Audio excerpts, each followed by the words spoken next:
Olá, CD concurseiro, dando continuidade à nossa linha de quizzes. Semana 5, já completamos mais de um mês e uma semana. Muito bacana, né, ter você com a gente aí, essa audiência. Sempre mande sugestões, né, de concursos. A gente não tem todas as empresas. Se você tiver uma sugestão, manda a prova pra gente também, que a gente vai estar incluindo no nosso quiz e poder fazer essa interação, né, fazer esse vídeo comentado a respeito das empresas, das bancas, para que a gente possa direcionar, possa mostrar o que as bancas têm pedido. Nesse quiz, a gente vai fazer, nessa linha de quizzes, né, a gente vai fazer comentários das bancas IBANSP, das bancas Instituto Mais, SH Dias e VUNESP. São bancas que fazem muitos concursos aqui no estado de São Paulo, não fazem muitos concursos fora. VUNESP, por exemplo, agora vai fazer um concurso da EPSER na região de Uberlândia, próximo a São Paulo também, né, mais em Minas Gerais.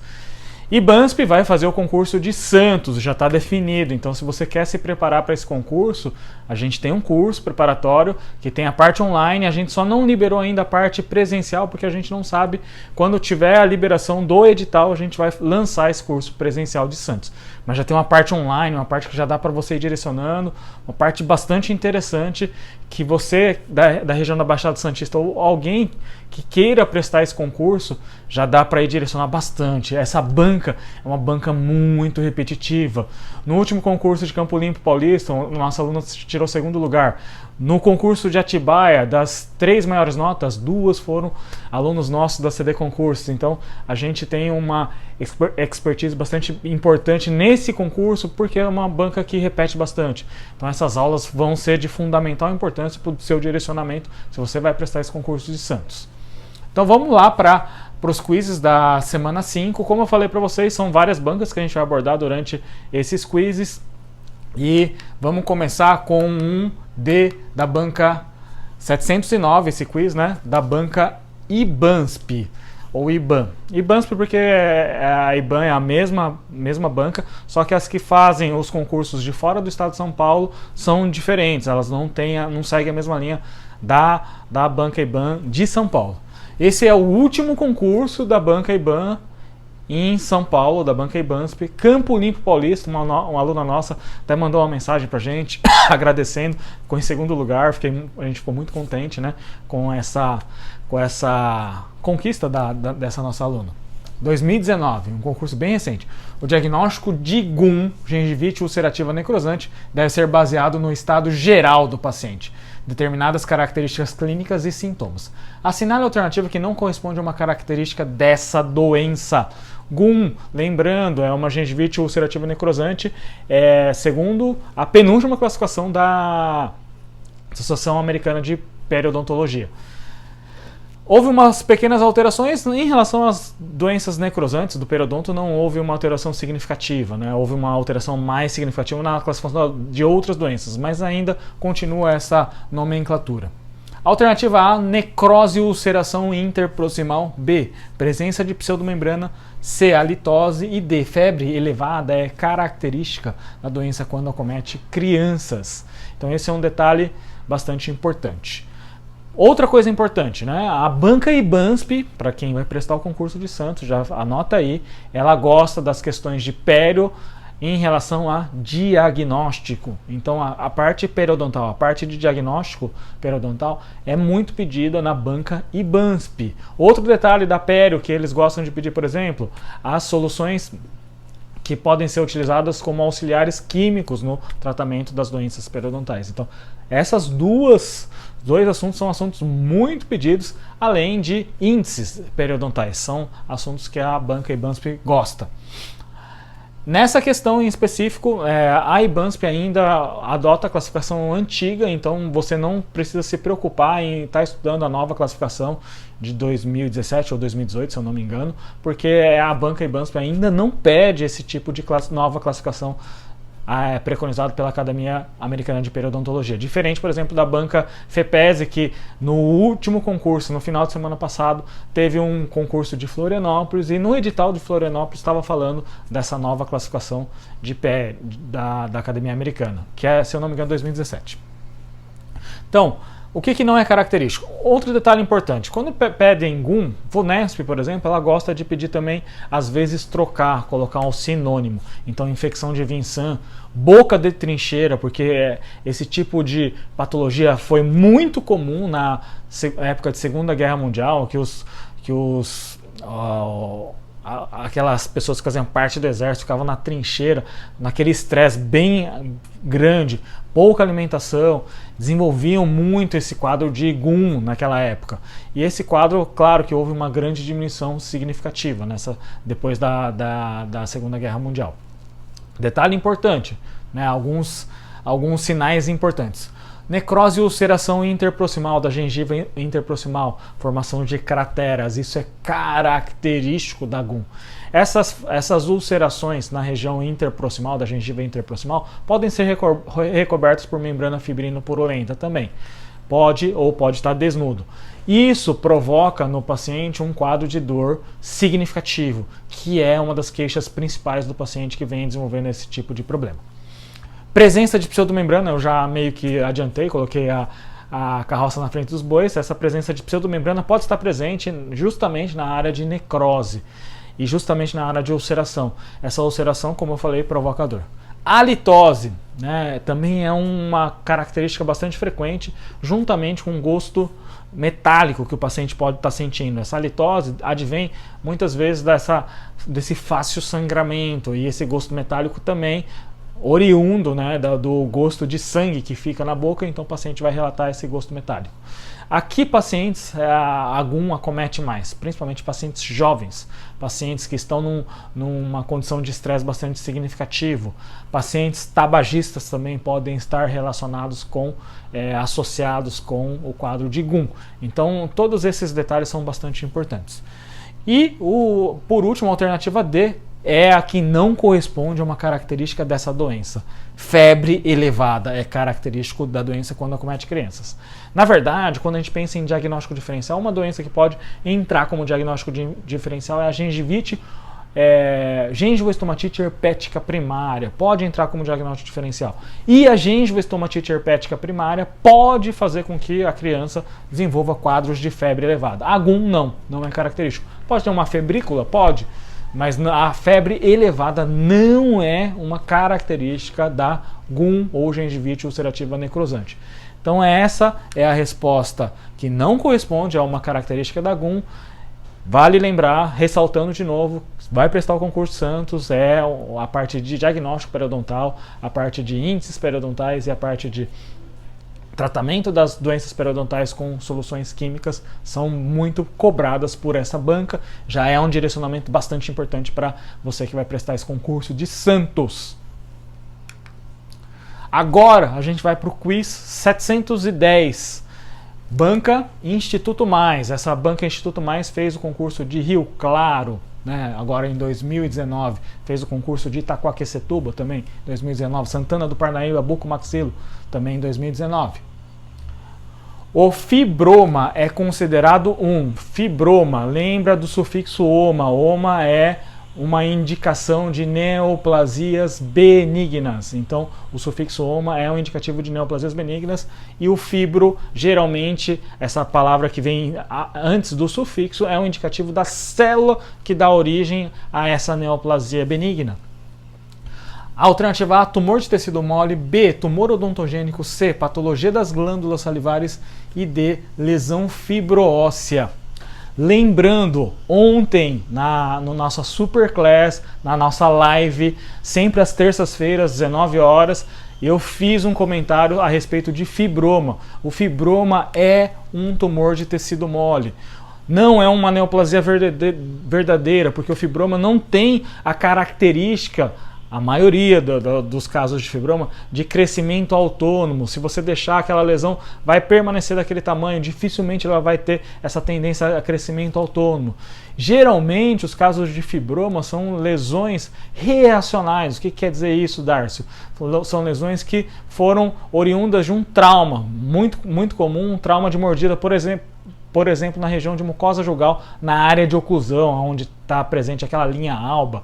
Então, os fibromas são considerados tumores de tecido mole, mas não são tumores benignos verdadeiros. Até o professor Tomasi, que já é falecido, que foi professor da Universidade de São Paulo, da Universidade Federal do Paraná, ele preconizava o nome como processo proliferativo não neoplásico. O livro do professor Nevo classifica o fibroma como um tumor de tecido mole, assim como a hiperplasia fibrosa inflamatória.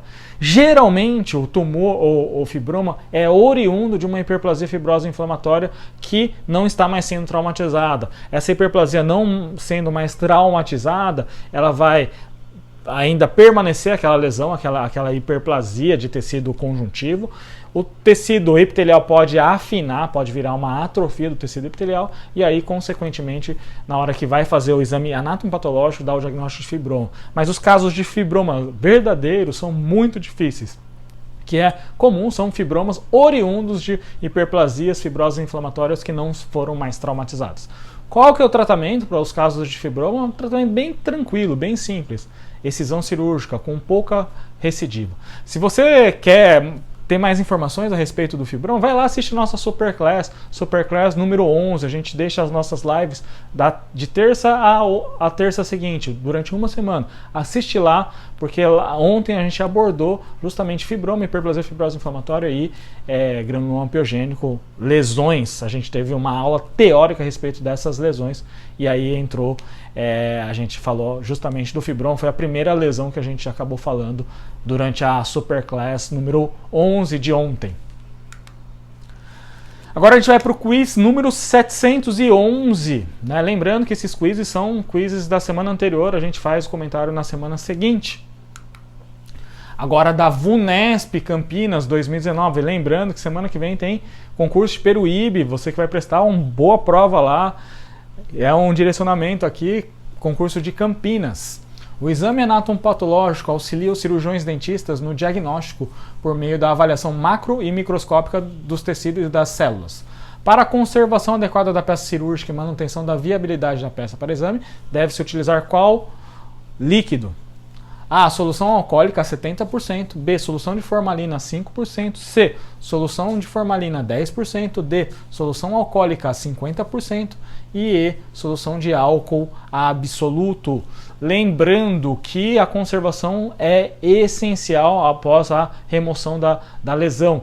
Essa remoção da lesão e conservação no líquido, que no caso a resposta é solução de formalina 2%, é essencial para que o tecido não entre em autólise. O que quer dizer essa autólise? Ele não entra em degradação pelas próprias enzimas presentes nas células desse tecido. Aí, se houver essa degradação, aquela arquitetura tecidual, a arquitetura celular vai ser perdida, consequentemente a avaliação pelo patologista vai ficar muito prejudicada e às vezes nem é possível essa conservação. Claro que quanto mais cedo a lesão for removida e armazenada na solução de formalina, melhor.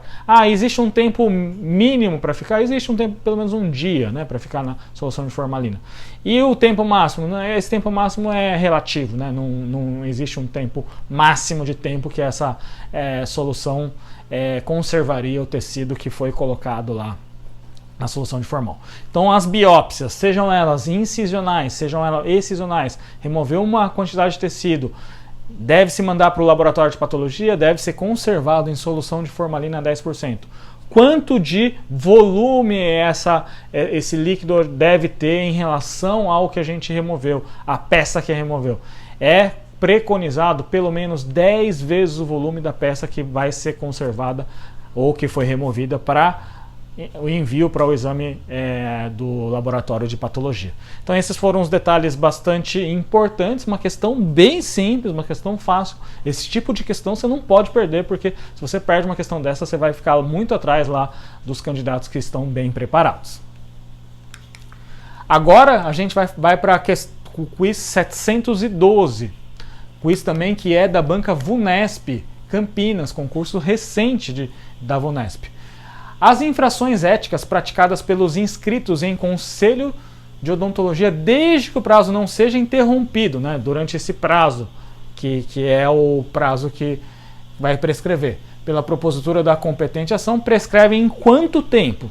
Lembrando, esse Essa informação não está no Código de Ética Odontológica de 2012. Essa informação está no Código de Processo Ético Odontológico. Então, a gente fala que, na maioria das vezes, as bancas de concurso, quando perguntam a respeito de Código de Ética ou Odontologia Legal, vão perguntar principalmente sobre Código de Ética Odontológico, dificilmente Código do Processo Ético. Quanto tempo prescreve? 5 anos, 4 anos, 1 ano, 2 anos ou 3 anos? Essa é a resposta que está no artigo 60 desse Código de Ética, que é 5 anos. Aonde que está isso? Código de Processo Ético Odontológico. Não é o mesmo Código de Ética Odontológica que a gente está acostumado a ver e que, na grande maioria dos concursos, é pedido questões do Código de Ética Odontológico. Dificilmente perde desse Código de Processo Ético Odontológico.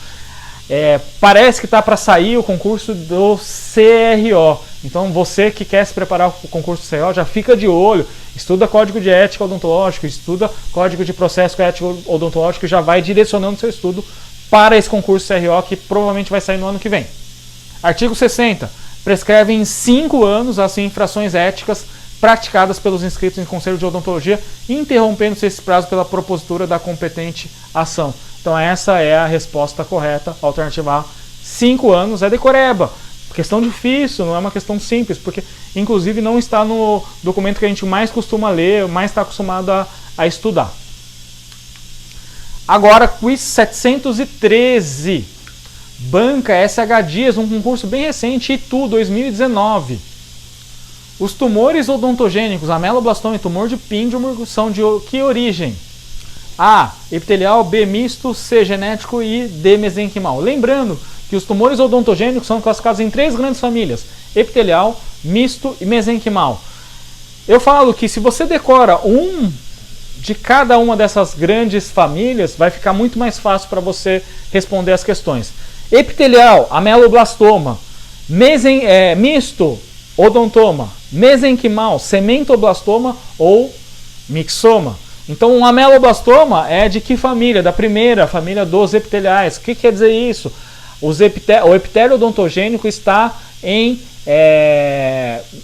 formando essa neoplasia. O epitélio odontogênico é responsável por essa proliferação celular. No ameloblastoma é o epitélio que é o responsável pela característica neoplásica. Apesar de ser uma neoplasia benigna, ela é localmente agressiva. Então, a mesma família do ameloblastoma tem o tumor de Pindemurg, também chamado tumor odontogênico epitelial calcificante. É um tumor epitelial. Uma macete que eu sempre dou para os alunos é: tudo que tem tumor odontogênico, a grande maioria é epitelial. Outra dica, decora os mesenquimais, que é o cementoblastoma, mixoma, fibroma odontogênico e fibroma cementocificante. São 4 só. As outras sempre têm mais componentes na família, tanto o misto quanto o epitelial. Então, tem odontogênico no nome? Tumor odontogênico epitelial. Decora os 4 mesenquimais, porque daí vai ficar mais fácil de saber e responder essas perguntas, que não são perguntas tão simples. São perguntas um pouco mais complexas. Nesse caso, resposta A, epitelial. Não existe essa classificação nos tumores odontogênicos genéticos, tá? Só existiria o misto e o mesenquimal, mas o ameloblastoma faz parte dos tumores odontogênicos epiteliais. E o último quiz dessa semana, 5, quiz 714. Também banca SH Dias. São princípios do SUS e das redes de atenção à saúde a serem operacionalizados na atenção básica. Alternativa A, universalidade, equidade e integralidade. B, equidade, integralidade e individualidade. C, integralidade, individualidade e equidade. E D, integralidade e individualidade. Aqui ficaria fácil, porque individualidade não é um princípio nem doutrinário, nem um princípio simplesmente princípio ou princípio organizativo. E individualidade está nas 3 outras alternativas. E isso a gente faz por exclusão a alternativa A, universalidade, equidade e integralidade, que são princípios doutrinários, princípios filosóficos ou simplesmente princípios. O pessoal falou: professor, você está repetindo muitas questões. Não é por acaso, essa repetição das questões mostra geralmente os assuntos que caem bastante. E isso é um processo didático que a gente fez questão de mostrar para vocês, para que você entenda e você coloque na cabeça que a melhor forma de estudar é fazendo perguntas de questões. Princípios éticos, princípios doutrinários ou simplesmente princípios, cai uma frequência muito grande. Você tem que saber esse assunto. Esse assunto é bastante recorrente, tanto na VUNESP, quanto na FEPESE, quanto na AOCP, quanto na SH Dias. Então você tem que saber esse assunto. Não é uma repetição ao acaso, que a gente vai pegando as questões ao acaso. É justamente para mostrar para você que essas perguntas, esses assuntos caem com uma frequência bastante grande. E é isso aí, gente. Esse foi o quiz da semana 5. Semana que vem tem mais quiz, semana 6.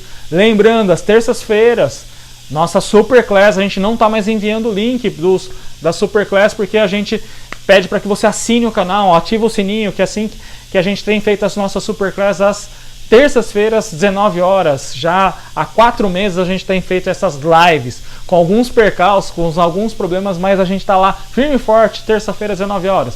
E toda semana a gente vai lançar também as respostas dos quizzes que foram publicados na semana anterior. Então continue acompanhando a gente aí, gente. Mande sugestões, perguntas. Grande abraço e até a próxima semana ou próximo vídeo.